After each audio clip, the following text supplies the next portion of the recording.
ଷଷ୍ଠୋଧ୍ୟାୟ ଶ୍ରୀ ଶ୍ରୁତୋବାଚ ସୈନିକାଦି ମୁନି ମଧେ ଶ୍ରୁତ କହନ୍ତି ଯେ ଆନନ୍ଦେ ଶୁଣ ସକଳ ମୁନିଜନେ ସେ ବ୍ୟାସ ନାରଦ ବଚନେ ହେମନ୍ତେ ନାରଦର ବାଣୀ ସତ୍ୟବତୀର ପୁତ୍ର ଶୁଣି ନାରଦ ଜନ୍ମ କର୍ମ ଯେତେ କୃଷ୍ଣକୁ ଭଜିଲେ ଯେମତେ ଏ ସର୍ବ କଥା ଜାଣିବାରେ ପୁଣି ବୁଝିଲେ ଆଉତରେ ବ୍ୟାସ ଉଚ୍ଚବ ଗଲେ ସନ୍ନ୍ୟାସୀ ଯେଉଁ ଦିନ ତୁମ୍ଭକୁ କରି ମନ୍ତ୍ରଦାନ ସନ୍ତୋଷ ଦେଇ କୃଷ୍ଣ ଦୀକ୍ଷା ଗମିଲେ ଜଣେ ତାଙ୍କ ଇଚ୍ଛା ତଦନ୍ତରେ କଲ କିସ ତୁମ୍ଭେ ଯେ ଅଳ୍ପ ବୟସ ଜନ୍ମ ସର୍ଜନା ପ୍ରଜାପତି ବାଳକ କାଳୁ ଜୀବକତି କରି ବଞ୍ଚନ୍ତି ପ୍ରାଣୀ ସର୍ବେ ତୁମ୍ଭେ ବଞ୍ଚିଲେ କେଉଁ ଭାବେ କାଳ ପ୍ରବେଶ ମୁନିବର କେନେ ଛାଡ଼ିଲ କଳେବର ପୂର୍ବ କଳ୍ପର ଯେ ବିଚାର କି ରୂପେ ହେଲେ ଜାତି ସ୍ମର ତୁମ୍ଭର ଦେହ ଜ୍ଞାନ ଅନ୍ତେ କାଳ ନ ହରିଲା କେମନ୍ତେ ହେମନ୍ତେ ବ୍ୟାସ ମୁଖ ଶୁଣି ବ୍ରହ୍ମାନନ୍ଦନ ବାକ୍ୟ ଭଣି ନାରଦ ଉବାଚ ଶୁଣ ମୁନି ସୁଧ ଚିତେ ଯେ ଜନ୍ମ କରି କର୍ମର ବାରତା ମୋତେ ପରମ ଜ୍ଞାନ ଦେଇ ବିପ୍ର ଯେ ଗଲେ ପଥ ବହି ମୁଁ ପୁଣି ପ୍ରଥମ ବୟସେ ମୁନି ଜନକ ଉପଦେଶେ ଦିନ ବଞ୍ଚଇ ମାତା କୋଳେ ମନ ମଥାଏ ତାଙ୍କ ମିଳେ ମୋର ଜନନୀ ବିପ୍ର ଘରେ ସର୍ବ କି ପଶେ ଦିନ ହରେ ଏକଇ ପୁତ୍ର ତାର ମୁହିଁ ସେ ମତେ ଦଣ୍ଡେ ନ ଛାଡ଼ଇ ସ୍ନେହ ପୋଷଇ ନୀତି ନୀତି ମୋତ ନାହିଁ ଅନ୍ୟ ଗତି ସେ ବହି ବିପ୍ର ଘରେ ମତେ ନ ଚାହେଁ ଆତ୍ମାର ଅୟତେ ମୋର ନିମିତ୍ତେ ଭିକ୍ଷା ଅନ୍ନ ବହୁତ କଳ୍ପେ ତାର ମନ ଅନବାସେ ପାଇବ କାହିଁ ବ୍ରାହ୍ମଣ ଘରେ ଜାମିଳଇ ମୋର ଗୁଞ୍ଜିଲା ଅବଶେଷ ମୋର ଜନନୀ କରେ ଗ୍ରାସ ସଂସାର ଈଶ୍ୱର ଆୟତେ କାଷ୍ଠ ପିତୁଳ ଜେନେ ହସ୍ତେ ମୁଁ ଯେ ବ୍ରାହ୍ମଣ ଘରେ ଥାଇ ଦିଗ ଦେଶେ କାଳ ନ ଜାଣଇ ବାଳକ ପଞ୍ଚମ ବରଷ ବଞ୍ଚଇ ଜନନୀର ପାଶ ମୋର ଜନନୀ ଏକ ଦିନେ ବ୍ରାହ୍ମଣ ଘରେ ଗୋଦାନେ ଯାଆନ୍ତେ ପତେ ଘରୁ ଆସି ସର୍ପେ ମିଳିଲା ଆଗେ ଆସି ବିଧାତା ବଳେ ସେ ଦଂଶିଲା ତତ୍କ୍ଷଣେ ଜନନୀ ମୋମଲା ମୁଁ ଯେ ମାତାଙ୍କୁ ଅଗ୍ନି ଦେଇ ବାଳଇ ଚତୁର୍ଦିଗ ଚାହିଁ ତାର ମରଣ ମୁଁ କଲ୍ୟାଣ ମଣିଲି କଲେ ଭଗବାନ ବିପ୍ରଙ୍କ ତହିଁ ମୋର ମନ ଭାଳି ହୋଇ ଛନ୍ନ ଛନ ତାହାଙ୍କୁ ଭେଟିବାରେ ଅର୍ଥେ ଗଲି ଉତ୍ତର ଦିଗେ ପଥେ ଅନେକ ଦୂର ଗ୍ରାମେ ଗ୍ରାମେ ବିପ୍ରଙ୍କୁ ଖୋଜି ପଥ ଶ୍ରମେ ହେଟ କବଟ ବାଟି ବନେ ଦୁର୍ଗମ ପର୍ବତ କାନନେ ହସ୍ତି ସେବତ ବନ ଆଦି ଯେ ପୂର୍ଣ୍ଣ ଚିତ୍ର ପୁଣ୍ୟ ନଦୀ ପବିତ୍ର ଜଳାଶୟ ତୀର୍ଥେ ଦେବ ସେବନ୍ତୀ ଯାହା ନିତ୍ୟ ଉତ୍ତମ ସରୋବର ବନେ ହଂସ ସାରସ ସୁକସ୍ୱନେ ପୁଣି ଗମିଲି ଘର ଦେଶେ ପୁରିତ ନଳ କାଶ କୁଶେ ବିଷମଲତା ଗୁଳ୍ମ ସାର ଦିଶଇ ଘର ଅନ୍ଧକାର ସର୍ପ ଭଲ୍ଲୁକି ସିଂହ ଚାହିଁ ବନେ ଗମଇ ଏକାମହି ହେମନ୍ତେ ବ୍ରହ୍ମ ଘର ପତେ ଶ୍ରମେ ପିପାସା ବିଭୁକ୍ଷତେ ହେମନ୍ତେ ଯାଇ ପାଦେ ପାଦେ ଶ୍ରମେ ପଶିଲି ନଦୀ ହ୍ରଦେ ଶ୍ରମେ ପଶିଲି ନଦୀ ହ୍ରଦେ ହେମନ୍ତେ ଯାଇ ପାଦେ ପାଦେ ଶୀତଳ ଜଳେ ସ୍ନାନ ପାନ କରନ୍ତେ ଗଲା ମୋର ଶ୍ରମ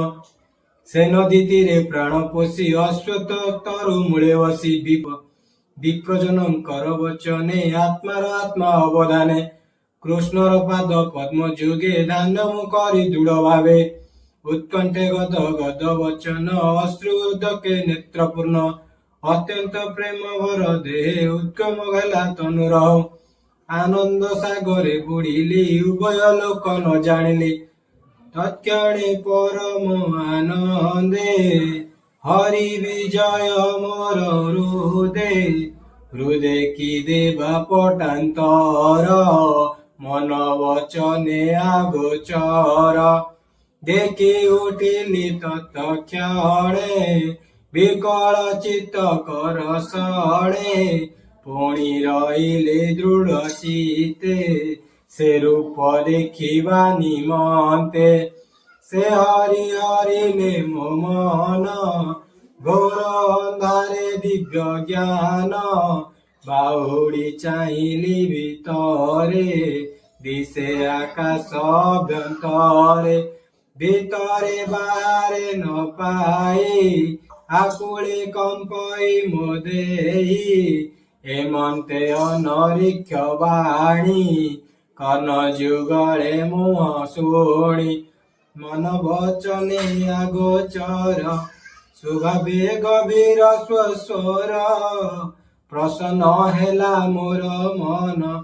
ଶୁଣିଲି ଆକାଶ ବଚନ ଏ ଜନ୍ମେ ତୁ ଦେଖିବୁ କାହିଁ ମୋର ଆଦି ଅନ୍ତ ନାହିଁ ଯେ ଯୋଗୀ ଜନଙ୍କର ଚିତ କର୍ମ ବାସନାରେ ଜଡ଼ିତ ଯାବତ ଶୁଭାଶୁଭ କର୍ମେ ଚିତ୍ତ ଆକୃଷ୍ଟ ମତି ଭ୍ରମେ ଭେଟ ସେ ପାଇବ କେମନ୍ତେ କର୍ମ ଆବରି ନାନା ମତେ ମୋର ସେବକ ସେବା କାଳେ ଯେବେ ବଞ୍ଚିଲୁ ସାଧୁ ମେଳେ ତେଣୁ ଦେଖିଲୁ ମୋତେ ବେଳେ ପ୍ରକାଶ ହୃଦୟ କମଳେ ମୁଁ ତର ଚିତେ ନିତ୍ୟ ଥାଇ ତୋ ଦେହେ ଅମଙ୍ଗଳ ନାହିଁ ତୁ ଯେ ସାଧୁଙ୍କ ସେବା କରି ଏବେ ତରିବୁ ଭବ ଭାରି ଦୃଢ଼ ଭକତି ମୋର ପାଦେ ନିତ୍ୟ ପ୍ରକାଶେ ଅପ୍ରମାଦେ ଅନ୍ତେ ପଶିବୁ ମୋ ଭୁବନେ ଏ ଦେହ ଛାଡ଼ି ମୋର ଧ୍ୟାନେ ମୋର ବିଷୟ ତୋର ଗତି କେବେ ନଭ ଯୁ ଦୁର୍ଗତି ସୃଷ୍ଟି ପ୍ରଳୟ ବାଧା ଯେତେ କେବେ ନ ଲାଗଇ ତୋତେ ମୋ ଅନୁଗ୍ରହେ ହେଉ ଜ୍ଞାନ ହେମନ୍ତ ଆକାଶ ବଚନ ସ୍ୱଭାବେ ବାଣୀ ଅନ୍ତରିକେ କେ ତାହା ଦେଖିବ ପ୍ରତ୍ୟକ୍ଷେ ସ୍ୱଭାବେ ରୂପ ନାହିଁ ଯାର ମହିମା ନିର୍ବିକାର ସେ ବାକ୍ୟ ଶୁଣି ଚିତେ ସ୍ଥିରେ ପ୍ରଣାମ କଲି ତା ପ୍ରୟରେ ଭାବେ ହୋଇଲୁ କୃତକୃତ୍ୟ ଶୁଣ ସତ୍ୟବତୀ ସୁତ ସେ ବିନୁ ନ ଜାଣଇ ଅନ୍ୟ ମୁଁ ସର୍ବଗତି ଭଗବାନ ଏ ଲାଜ ସର୍ବ ପରିହରି ଉଚ୍ଚେ ଗୋବିନ୍ଦ ନାମ ଧରି ଅନନ୍ତ ଗୁଣ ତାର ଯେତେ ଚିତ୍ତେ ସୁମରି ଅବିରତେ ପୃଥିବୀ କରି ପର୍ଯ୍ୟଟନ ବିଗତ ରାଗ ତୃଷ୍ଟ ମନ ହେମନ୍ତେ ଭ୍ରମି ଅନୁଦିନ ନିର୍ମଳ ହୋଇଲା ମୋ ମନ ମରଣ ସମୟ ନିୟତ କାଳ ହୋଇଲା ଉପଗତ କାଳ ହୋଇଲା ଉପଗତ ମରଣ ସମୟ ନିୟତ ସଂଶୟ ସ୍ଥିର ମୋର ମନେ ବିଜୁଳି ଜେନେ ନୀଳ ଘେନେ ଦିବ୍ୟ ଶରୀର ମୁହଁ ଦେଖି ତତ୍କ୍ଷଣ ଶରୀର ଉପେକ୍ଷୀ ଆନନ୍ଦେ କୃଷ୍ଣ ଅନୁଗ୍ରହେ ଶୂନ୍ୟ ଗମିଲେ ଦିବ୍ୟ ଦେହେ କାଳ୍ପନ୍ତେ ଦିନ ପ୍ରଳୟରେ ହେ ସୃଷ୍ଟି ଦେଖିଣ ଉଦରେ କ୍ଷୀର ଜଳ ମଧ୍ୟେ ସ୍ଥିତ ଅନନ୍ତ ଶୟନେ ଅନନ୍ତ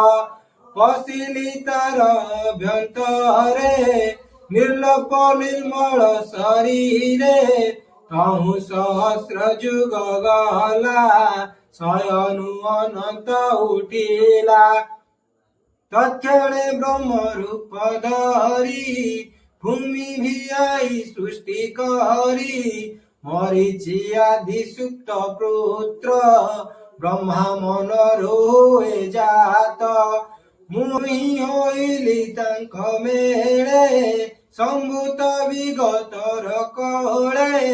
ନିଶ୍ଚଳ ଚିତେ ଦୃଢ଼ ବ୍ରତେ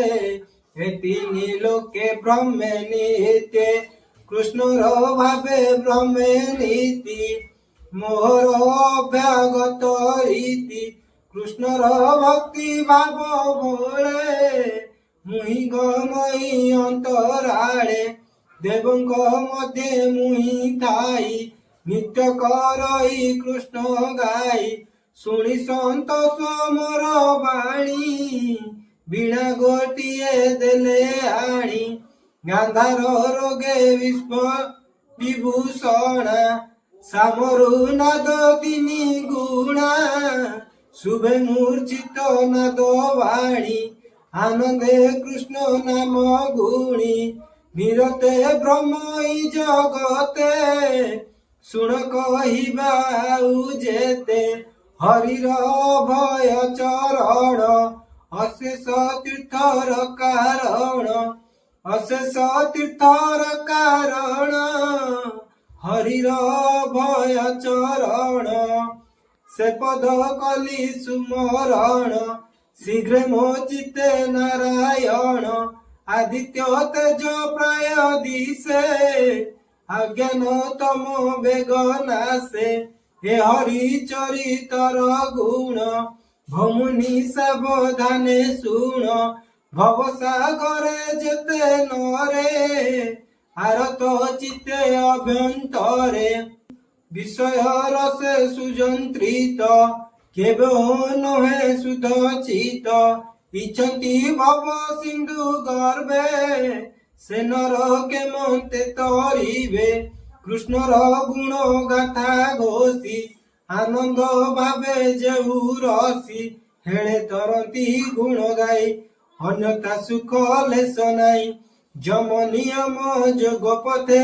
ଯେ ନର ସାଧେ ଅଭିରତେ ଏମାନ ପାଇବ ସେ କାହିଁ ଯେବେ ଗୋବିନ୍ଦ ଭାବ ନାହିଁ ଶୁଣ ସତ୍ୟବତୀ ସୁତ ଯେ ପୂର୍ବେ ମୋର ଚରିତ ମୋ ଜନ୍ମ କର୍ମ ସଙ୍ଗେ ଯେତେ କହିଲି ତୁମର ଗ୍ରତେ କହି ଦାସ ଜଗନ୍ନାଥ ପ୍ରଥମ ସ୍କନ୍ଧେ ଭାଗବତ କହି ଦାସ ଜଗନ୍ନାଥ ଇତି ଶ୍ରୀମଦ୍ ଭାଗବତ ମହାପୁରାଣ ପରମହଂସଂ ସଂହିତାୟଂ ଭାଷ୍ୟଂ ପ୍ରଥମ ସ୍କନ୍ଧେ ବ୍ୟାସ ନାରଦ ସମ୍ବାଦେ ନାମ ଷଷ୍ଠୋଧ୍ୟାୟ ସମାପ୍ତ।